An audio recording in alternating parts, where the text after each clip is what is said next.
Welcome to How to Wave. In this video, I'll show you how to generate code with DeepSeek Coder quickly and easily. First, visit the DeepSeek Coder website and sign in using your email or Google account. Once logged in, open the coding interface or chat assistant.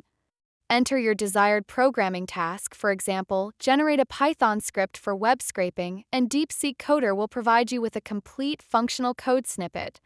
If you need modifications, ask for refinements such as optimizing performance or debugging errors. DeepSeek Coder supports multiple languages, including Python, JavaScript, C++, and more, making it a versatile tool for developers.